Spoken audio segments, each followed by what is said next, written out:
Subscribe कीजिए Asif Hindi poet channel को और बेल आइकन का बटन दबाइए दोस्तों। सबसे पहले अच्छी अच्छी कहानियाँ हमारे चैनल पर देखने के लिए तो चलिए शुरू करते हैं। बुरी नज़र वाले तेरा मुंह काला। एक बार की बात है दोस्तों, एक बहुत ही गरीब परिवार की लड़की थी जिसका नाम शांति था। उसके पिता ऑटो चलाते थे और माँ गृहिणी थी। जब शांति छोटी थी तब उसके पिता ने उसकी पढ़ाई की फीस के लिए ऑटो चलाना शुरू किया। उसके बाद शांति पढ़ाई में होशियार होने के कारण उसे स्कूल से स्कॉलरशिप मिलने लगी। तब वह अपनी स्कूल की फीस खुद ही भरने लगी। वह बहुत ही होशियार और हिम्मत वाली लड़की थी। अपने स्कूल में वह हमेशा अव्वल आती थी, इसलिए उसके माता पिता को उस पर बहुत गर्व होता था। यहाँ तक कि उसके स्कूल के शिक्षक भी उसकी बहुत तारीफ करते और हमेशा कहते रहते कि शांति में कुछ कर दिखाने का जुनून है और वह अपने माता पिता का नाम ज़रूर रोशन करेगी। शांति ने स्कूल की पढ़ाई ख़त्म करने के बाद कॉलेज में दाखिला लिया और उसने वहाँ भी अपनी प्रतिभा दिखाई।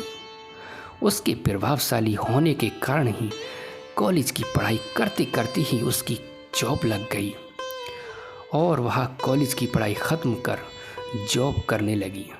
जॉब की शुरुआत में उसकी तनख्वाह कम थी, फिर ऑफिस में भी उसने धीरे धीरे अपनी जगह बना ली और देखते ही देखते उसकी तरक्की होती चली गई। दोस्तों, शांति की इतनी जल्दी तरक्की होने के कारण उसके ऑफिस के और भी लोग उससे जलने लगे।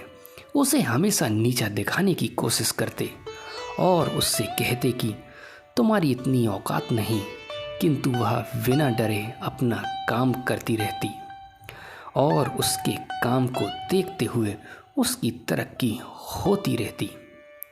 शांति के ऑफिस के एक अन्य कर्मचारी जिसका नाम पवन था, उसको उससे बहुत ईर्ष्या होने लगी थी, क्योंकि वह उस कंपनी में पहले से था और उसकी इतनी तरक्की नहीं हुई थी और उसकी जगह शांति की तरक्की हो रही थी। पवन किसी भी हाल में शांति को ऑफिस से निकालना चाहता था।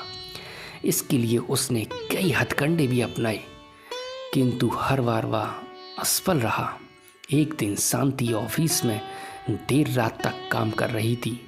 उसके ऑफिस के सभी लोग एक एक कर घर जाने लगे और वह अकेले ही ऑफिस में काम कर रही थी। शांति को अकेले ऑफिस में काम करते देख पवन ने सोचा यही अच्छा मौका है और वह शांति के पास जाकर बदतमीजी करने लगा। शांति ने उसे मना करने की बहुत कोशिश की, किंतु वह उसकी बात ना सुनता। उस समय तो शांति वहाँ से चली गई, परंतु इन सब से वह डरी और सहमी हुई हालत में घर पहुंची। घर पहुंचते ही उसने अपने आप को कमरे में बंद कर लिया।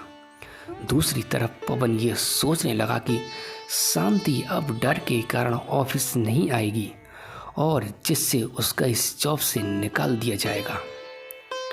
पवन ऐसा पहले भी कई लड़कियों के साथ कर चुका था और वे सारी लड़कियां अपनी बदनामी के डर से कुछ ना कहते हुए जॉब छोड़कर चली जाती।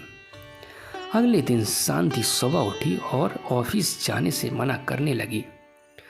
तब उसकी माँ द्वारा पूछे जाने पर उसने सारी कहानी अपनी माँ को बताई और कहने लगी कि वह ये जॉब छोड़ देगी। अब शांति की माँ ने उसे समझाते हुए कहा, तुम तो इतनी होशियार और साहसी लड़की हो, यदि तुम ही डर के कारण ये जॉब छोड़ दोगी तो इससे कुछ नहीं बदलेगा, क्योंकि ऐसा आज तुम्हारे साथ हुआ है, कल कोई और लड़की आएगी और उसके साथ भी वही होगा। तब वह भी तुम्हारी तरह डर के कारण जॉब छोड़ने के लिए कहेगी, लेकिन इससे पवन जैसे लोगों को बढ़ावा मिलता रहेगा और वे लड़कियों को अपने हाथों की कठपुतली समझते रहेंगे। शांति की माँ ने पवन को ऑफिस जाने के लिए हिम्मत देते हुए कहा कि तुम्हें ऑफिस जाना चाहिए और उस आदमी का सामना कर उसके खिलाफ लड़ना चाहिए, ताकि तुम्हारी जैसी कोई और लड़की को इस मुश्किल का सामना ना करना पड़े। शांति की माँ के द्वारा समझाए जाने पर शांति ने हिम्मत करते हुए ऑफिस जाने का फैसला किया और वह ऑफिस चली गई। शांति के ऑफिस पहुंचने के बाद पवन उसे वहां देखकर चौंक गया, लेकिन फिर भी वह शांति को डराते हुए कहने लगा कि तुम यहाँ आ तो गई, लेकिन मेरा कुछ नहीं बिगाड़ सकती। तब शांति ने हिम्मत करते हुए अपने बॉस को उनकी केबिन में जाकर पवन के बारे में सब कुछ बता दिया। शांति की बात सुनकर उसके बॉस ने पवन को अपने ऑफिस से निकालकर पुलिस के हवाले करने का फैसला किया। पवन ने अपने बॉस को बहुत सफाई देने की कोशिश करते हुए कहा कि शांति झूठ बोल रही है, वह मुझसे जलती है, इसलिए वह मुझे बदनाम कर रही है। किंतु उसके बॉस ने कहा कि शांति नहीं, तुम झूठ बोल रहे हो, और उसकी एक ना सुनते हुए उसे तुरंत पुलिस के हवाले कर दिया। इस तरह पवन शांति को ऑफिस से निकलवाने के चक्कर में खुद ही अपनी जॉब से हाथ धो बैठा। तो दोस्तों, इस कहानी से हमें ये सीख मिलती है कि जब पवन ने शांति को ऑफिस से निकलवाने के लिए उसके साथ दुर्व्यवहार व्यवहार करने की कोशिश की, तब पवन को ही ऑफिस छोड़कर जेल जाना पड़ा। उसी प्रकार कभी किसी पर बुरी नज़र नहीं डालनी चाहिए, क्योंकि इससे खुद का ही बुरा होता है। इसलिए कहा जाता है कि बुरी नज़र वाले तेरा मुंह काला। तो दोस्तों, वीडियो अच्छी लगी हो तो चैनल को सब्सक्राइब करें और वीडियो को ज़्यादा से ज़्यादा लोगों तक शेयर करें और कमेंट करके बताएं कि कैसी लगी वीडियो।